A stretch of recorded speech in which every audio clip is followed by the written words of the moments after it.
ಬಾದಾಮ್ ಫ್ಯಾಮಿಲಿಯವರು ನಮ್ಮ ಕುಟುಂಬ ಎಲ್ಲರೂ ಸೇರಿ 80 ಜನ ಇರ್ತೀವಿ. ಎಲ್ಲ ಒಂದೇ ಥರ ಒಂದೇ ಮಾರ್ಗದಲ್ಲಿ ಹೋಗ್ತಾ ಇರ್ತೀವಿ. ಇದನ್ನು ಹಬ್ಬ ಅಂತ ಆಚರಣೆ ಮಾಡ್ತಾ ಇದ್ದೀವಿ. ಇವತ್ತು ಎಲ್ಲಿ ಯಾಕೆ ಸೇರಿದ್ದೀರಾ ಎಲ್ಲರೂ? ಮತ ಚಲಾವಣೆ ಮಾಡೋಕ್ಕೆ ಸೇರಿದ್ದೀವಿ. ಎಲ್ಲರೂ ಚಲಾವಣೆ ಮಾಡಿದ್ದೀವಿ. ನಾವು ಮಾಡಿರೋರು ಗೆಲ್ಲಿರಿ ಅಂತ ನಾವು ದೇವ್ರಿಗೆ ಪ್ರಾರ್ಥನೆ ಮಾಡ್ತೀವಿ. ಯಾವ್ಯಾವ ಟೈಮ್ ಈ ಥರ ಒಟ್ಟಾಗಿ ಸೇರ್ತೀರಾ ನೀವೆಲ್ಲ ಅಂತ? ಇಂಥ ಹಬ್ಬಗಳಲ್ಲಿ ಎಲ್ಲ ಸೇರ್ತೀವಿ. ಫಂಕ್ಷನ್ ಆದಾಗ ಯಾವ ಥರ ಖುಷಿ ಆಗುತ್ತೆ ನಿಮಗೆ ಅಂತ?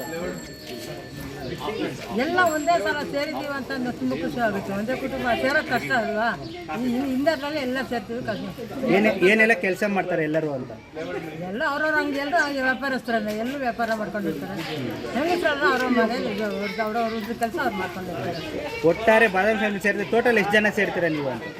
ಟೋಟಲ್ ಅಷ್ಟು ಲೆಕ್ಕ ಮಾಡಿ 85 ಜನ. ಸರಿ, ನಿಮ್ಮ ಹೆಸರು? ವಿಮಲ ಮಾತಾ. ಹಾಂ, ಸರಿ.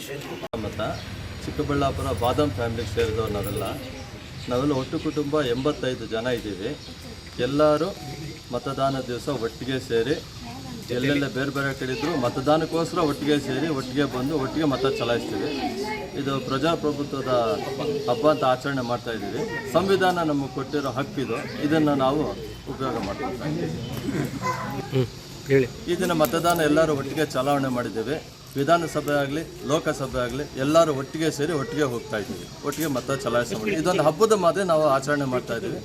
ಜೊತೆಗೆ ಇದು ನಮ್ಮ ಸಂವಿಧಾನ ಕೊಟ್ಟಿರೋ ಹಕ್ಕು ಕೂಡ, ಅದನ್ನು ನಾವು ಚಲಾವಣೆ ಮಾಡ್ತಾ ಇದ್ದೀವಿ. ಪ್ರತಿ ಬಾರಿನೂ ಹೀಗೆ ನಾವು ಮತ ಚಲಾವಣೆ ಮಾಡ್ತೀವಿ.